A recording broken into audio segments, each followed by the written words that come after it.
Let's take you further afield now. A Bloomberg report says US President Donald Trump has nominated Brent Bozell III to become the country's ambassador to South Africa. It comes as diplomatic tensions between Pretoria and Washington continue to deteriorate.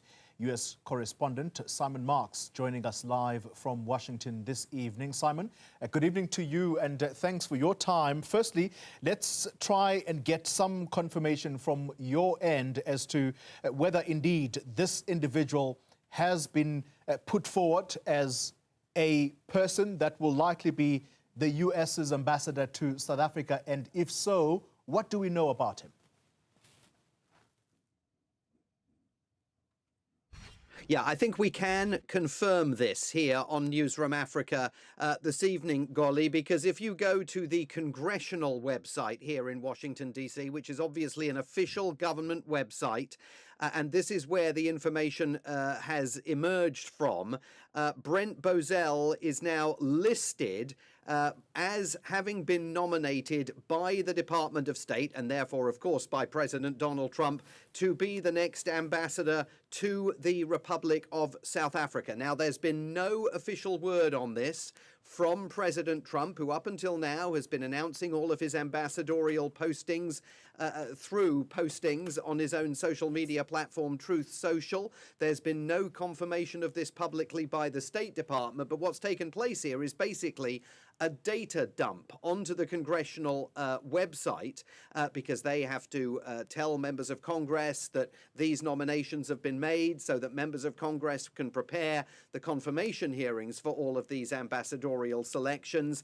And that is where we are able to find what seems to be official confirmation that Brent Bozell is indeed to be the next US ambassador to South Africa. And this is a surprise for two reasons. First of all, Brent Bozell thought he already had a job in the Trump administration. He was supposed to be heading up the Agency for Global Media. That is the umbrella organization at government level that oversees the Voice of America, Radio Free Europe, Radio Liberty, Radio Free Asia, all the other international broadcasting activities of the United States government. But as you know, as of 2 weekends ago, all of those activities were shut down. So suddenly Brent Bozell was essentially putting himself out of a job by closing all of those different media organs. So he's now getting a new job, potentially, in South Africa if he's confirmed.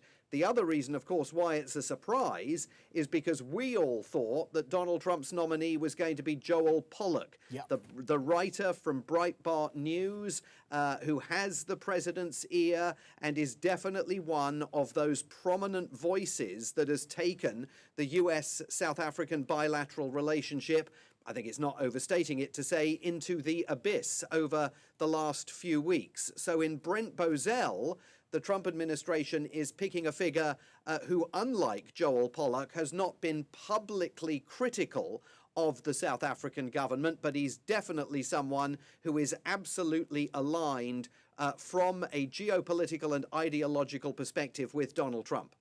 Well, it remains to be seen how South Africa is going to react to that nominee. Let's talk about the Secretary of State, Marco Rubio, because he has been focusing on South Africa quite intently. The 24th of March, I think that was about a day ago, Simon, putting out a tweet and again with the caption, "Kill the Boer." Give us the context here. Why is he prompting this once again, particularly on the back of the expelled ambassador returning to South Africa?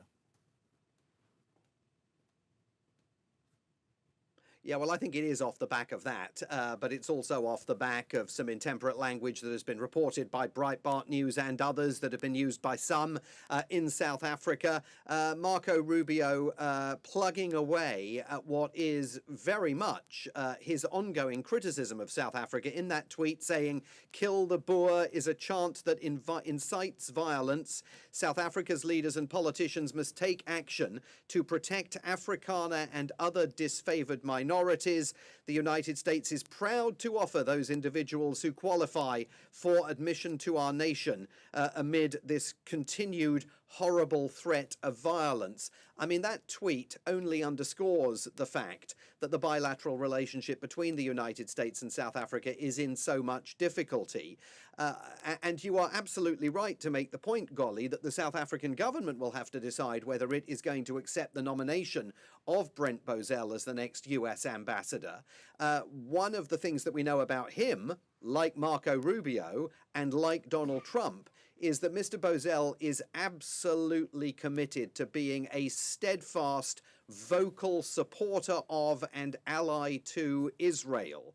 And on this particular announcement, this confirmation that Brent Bozell is being named the next US ambassador to South Africa, you know, that aspect of frustration by the United States with South African foreign policy, South Africa taking Israel and Benjamin Netanyahu to the ICJ on charges of war crimes and the allegations that the South African government was making at the ICJ, that has stuck in the craw of the Trump administration to exactly the same degree as these false claims that President Trump and Marco Rubio make about the Expropriation Act in South Africa. So it's interesting that the primary biographical information about Brent Bozell that South Africans will digest, I think, is his proximity to and alliance with Israel. That's going to become an issue. But also it's important to underscore that Brent Bozell has a long history here in Washington, D.C. of being a pretty far-right conservative before Donald Trump ever came along and revolutionized far-right conservatism. For a long while here, he ran an outfit called the Media Research Center, that particularly from a conservative and Christian perspective would point out what it claimed were biases in media coverage here and misinformation in media coverage here. And you can hear the echoes of all of those arguments in much of what Donald Trump says about the media disposition in the United States. So there's a connection between Brent Bozell and that tweet by Marco Rubio, and it's the connective tissue that ties them together in terms of their steadfast support for Israel. Simon Marks, thank you very much for making all that clear to us. And Brent Bozell III is the nominee to become the US ambassador to South Africa.